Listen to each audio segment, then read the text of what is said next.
आकार दिसे, जे आपल्याला दिसतं सगळं डोळ्यांनी, ते कल्पांती नासे, त्याचा सगळा नाश होतो. पण स्वरूप ते असतचे असे सर्व काळ, स्वरूप सर्व काळ आहे. आणि त्या स्वरूपाची ओळख घेण्यासाठी राम वसिष्ठांना शरण गेला, कृष्ण परमात्मा संदीपानांना शरण गेला, तुकोबाराया बाबाजी चैतन्यांना शरण गेले, ज्ञानोबाराया निवृत्तीनाथांना शरण गेले. असे सगळे हे जे आहेत त्या स्वरूपाची ओळख घेण्यासाठी, कारण स्वरूप सर्व काळ आहे आणि स्वरूप ते नामातीत असे. रामदास स्वामींनी लिहिलं आहे, स्वरूप ते नामातीत असे, म्हणजे नामाच्या पलीकडची वस्तू आहे स्वरूप. पण नाम घेता घेता घेता आपल्याला स्वरूप प्रगट होतो. नामातूनच स्वरूपाची प्राप्ती आहे. ज्याच्याकडे नाम नसेल त्याला स्वरूपाची प्राप्ती कशी होईल? मंत्रातून स्वरूपाची प्राप्ती होत नाही. म्हणून सकळ वेदांचे निजसार काय लिहिलं आहे, ते सद्गुरू स्वरूप साचार, सद्गुरूंचं स्वरूप हेच खरं आहे आणि तेच सार आहे. सार काय आहे तर येथे सार भगवंत. फलकट संसार तुकोबारा सांगतात, फलकट संसार येथे सार भगवंत. आणि ते भगवंत म्हणजे नामच भगवंत आहे. फलकट संसार, संसार खोटा आहे म्हणतो, येथे सार भगवंत. आणि भगवंत काय आहे तर ते नामच भगवंत आहे. आणि म्हणून ते एक विभूती आहे. विभूती योगामध्ये कृष्ण परमात्मा अर्जुनाला सांगतो की नाम माझी विभूती आहे. जसा पिंपल माझी विभूती आहे तसं नाम माझी विभूती आहे. अनेक विभूत्या सांगितल्या आहेत भगवंतांनी. सकळ वेदांचे निजसार, ते सद्गुरू स्वरूप साचार. ऐसा शिष्याशी निर्धार निरंतर. असं बघा, असं शिष्याने निरंतर ध्यानात ठेवा, विसरू नका. तुम्ही विसरू नका. विसरले तया थोर झाले आणि पचविल्या खाणी लक्ष 84च्या. तर आपल्याला 84ला जावं लागेल. म्हणून त्यांनी सांगितलं आहे, संतांनी सांगितलं आहे, काय सांगितलं आहे की सकळ वेदांचे निजसार, ते सद्गुरू स्वरूप साचार. सद्गुरूला आपण स्वरूपाने बघायचं, देहाने बघायचं नाही. देहाने बघितलं तर तुमची फसगत होईल. ऐसा शिष्याशी निर्धार. आणि असा प्रत्येक शिष्याचा आपल्या अंतःकरणामध्ये निर्धार व्हायला पाहिजे, निश्चय व्हायला पाहिजे, निरंतर असावा. आणि तो निरंतर आपला निश्चय थांबला पाहिजे. आपल्याकडे निरंतर श्रीगुरूबद्दल भाव नसेल तर ते ज्ञान हृदयामध्ये प्रगट होणार नाही. आणि म्हणून निरंतर तो भाव असला पाहिजे. एक क्षणपल तुकोबाराने लिहिलं की नाही की पाण्याविन मासुले तैसा तुका तळमली. म्हणजे जसा पाण्यातल्या पाण्यातल्या मास्याने जर त्या पाण्याचा संपर्क सोडला तर लगेच तडपडून मरू की काय असं वाटतं त्याला. तसं आपल्याला सद्गुरूचा संपर्क सुटला तर आपल्याला पण आपल्या अंतःकरणामध्ये अशी तळमळ व्हायला पाहिजे. कारण गुरुचरणी ठेविता भाव सहजची भेट देव. बघा संतांनी लिहून ठेवलं आहे, गुरुचरणी ठेविता भाव सहजची भेटे देव. सहज प्राप्त होतो. न लागे जावे वनांतरा सुखी येतो घरा नारायणा. वनांतरा पण जायची गरज नाही. आणि म्हणून गुरुचरणी ठेविता भाव, गुरुच्या चरणावर भाव असला पाहिजे. आणि गुरुच्या चरणावर भाव ठेवला तर चरण म्हणजे प्रत्यक्ष चरण म्हणजे काय? चरण म्हणजे सद्गुरूचं स्वरूप आहे. आणि त्या स्वरूपाशी एकरूप होण्यासाठी जो दिलेला अभ्यास आहे, जो जातो येतो त्याच्याशी एकरूप होणं म्हणजे सद्गुरू चरण आहे. हे खूप गुह्य आहे.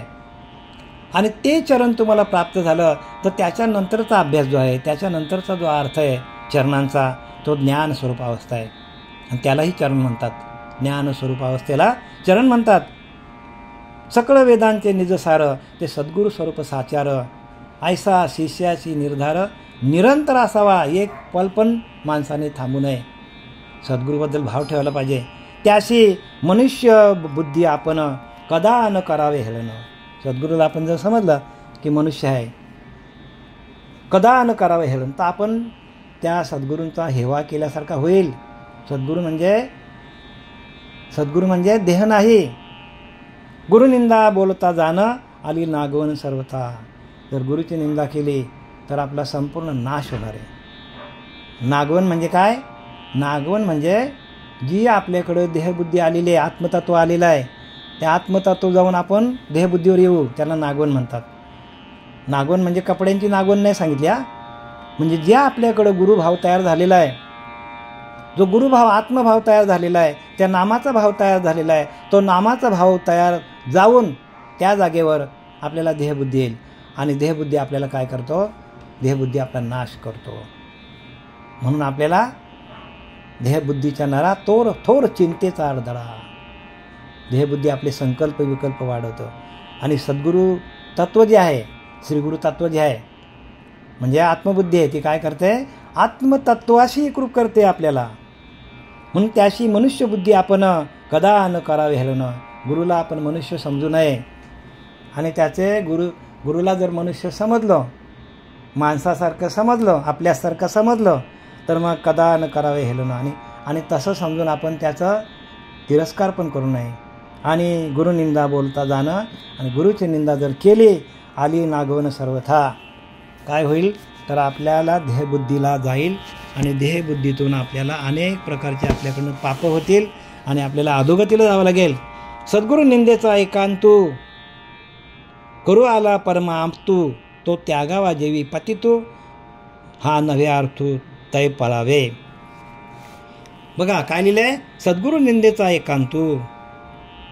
एखादा कोणी अत्यंत निकटचा नातलग आपल्याजवळ गुरुनिंदा करू लागला, सद्गुरू निंदेचा एकांतू म्हणजे एखादा जर आपला कोणी माणूस आला आणि आपल्या गुरुची निंदा करायला लागला, करू आला परमाप्तू, जर गुरुची निंदा करावा लागला, तर तो त्यागावा जेवी पतितू, जर त्याचा त्याग करायचा आणि ते न ऐकताना सरळ निघून जायचा. कारण गुरुची निंदा करू नये म्हणून त्यांनी आपल्याला काय केलं? आपल्याला सावध केलं नातरांनी. एखादा कोणी जर निकटचा नातलग आला आणि गुरुची निंदा करायला लागला, तर तिथून सरळ काय करायचं? तर निघून जायचं, स्वतः तिथून दूर जायचं. तो त्यागावा जेवी पतितू, हा नव्हे अर्थू तै पळावे. म्हणजे आपल्याला गुरुबद्दल आपल्या कानाकडे जरा पण द्वेष निर्माण होऊ नये म्हणून आपण तिथून पळ काढायचा, निघून जायचं, काहीच बोलायचं नाही. तरी मौनेची स्थळत्याग केला पाहिजे साधकू. काय लिहिले? मौनेची स्थळत्याग. तो जो ज्या स्थळावर आपण आहोत, ज्या ठिकाणावर आपण आहोत, त्या ठिकाणातून शांत मौनेची स्थळत्याग केला पाहिजे साधकू. साधकाने आपल्या मौन व्रत धारण करून तिथून सरळ निघून जायचा. गुरुची निंदा कानाने ऐकायची नाही. गुरुनिंदेची वाणी ऐकता बोटे द्यावी कानी. गुरुची निंदा जर कोणी केली तर ताबडतोब दोन्ही कानामध्ये बोटं घालायची. सद्गुरुशी भावे स्मरोनी, ते स्थानही ते दोन्ही पळावे. बघा इथं आले ते, म्हणजे सद्गुरूची निंदा ऐकण्यापेक्षा कानात बोटं घालायची आणि मौन धरून मौनेची स्थळ त्याग केला पाहिजे साधकू. आपण साधक आहोत ना, जे गुरुचे साधक आहेत त्या गुरुच्या साधकांसाठी हा ज्ञान दिलेला आहे. आणि ज्याने गुरु केले आहेत पण जे साधक या भूमिकेत नाही आहेत, ज्याने ते नाम घेतलेले नाही आहेत, त्यांचा इथे प्रश्नच येत नाही. जे साधक आहेत, म्हणून साधकासाठीच ज्ञान आहे. ज्ञान कोणासाठी आहे? साधकांसाठी. आणि म्हणून आपण जे साधक झालेले आहोत, आपण गळ्यात माळ घातलेली आहे, आपण ध्यानाला बसतो, आपल्याला सगळ्या तत्वाचं नॉलेज झालेलं आहे, आपल्या सगळ्या चक्रांचं नॉलेज झालेलं आहे. ते चक्र भेदन करत करत ब्रह्मरंध्रात जाऊन स्थितप्रज्ञ अवस्था प्राप्त करून घेण्याचं ज्ञान आपल्या श्रीगुरूंनी आपल्याला दिलेलं आहे. आणि संपूर्ण देहाचा विसर पडून त्या आत्मतत्वाशी एकरूप होण्याचं ज्ञान आपल्याला दिलेलं आहे. म्हणजे आपला देहभाव जायला पाहिजे. आणि देहभाव जाण्यासाठी जर आपल्याकडे जरा जरी देहभाव आला, तो देहभाव निघून जाण्यासाठी आपल्याला संतांनी दिलेला उपदेश आहे, संतांनी दिलेले सावधतेची घंटा आहे. सद्गुरू निंदेची वाणी ऐकता बोटे द्यावी कानी, सद्गुरूशी भावे स्मरोनी, ते स्थानही तेजावे तेजोनी पळावे. लगेच तिथनं पळून जायचा, असं कोण सांगतात? नाथराय सांगतात. त्या गुरुनिंदेची स्वयमातू करिता बुडाला निज स्वार्थू, धुळीस मिळाला परमार्थू, अपघातू अंगाशी. शिष्याने जर गुरुची निंदा स्वतःच आरंभिली तर आपण सर्व सुखाला स्वसुखाला आपण मुकलो असं समजायचा. म्हणून गुरुची निंदा करायची नाही. गुरुची निंदा केल्यानंतर अंतःकरण आपला मलिन होतो. कारण गुरुने आपल्याला जो मंत्र दिलेला आहे तो मंत्रच आपला काम करत असतो. गुरुने दिलेलं नाम आहे, तो नामच आपल्या अंतःकरणामध्ये भगवंताचंच काम करतो. तो नाम म्हणजे भगवंत आहे, तो नामच भगवंत आहे.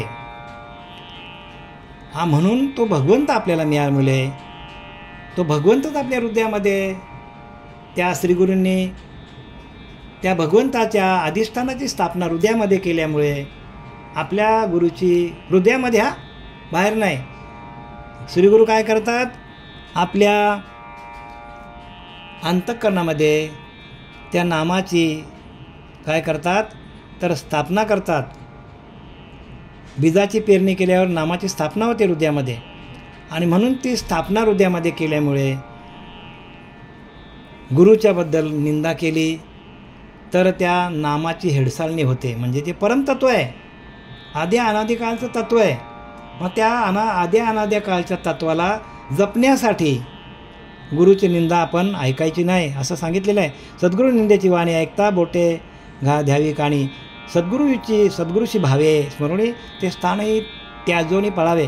त्या सद्गुरू निंदेची स्वय मातू करिता बुडाला निज स्वार्थू. जर आपण स्वतःहून त्या गुरुची निंदा केली तर काय होईल तर सर्वस्वाला मुक्तो आपण ना, आपला परमार्थ धुळीस मिळाला जाईल, परमार्थ धुळीला मिळेल व अंगावर अपघात कोसळल्यासारखा होईल.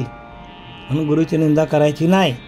आपल्या अंगावर अपघात आला, कुठून तरी आघात पडला असं वाटलं पाहिजे प्रत्येक साधकाला. गुरुची निंदा करताना साधकाला असं वाटलं पाहिजे की आपल्या अंगावर मोठा काहीतरी दगड पडला असं वाटलं पाहिजे.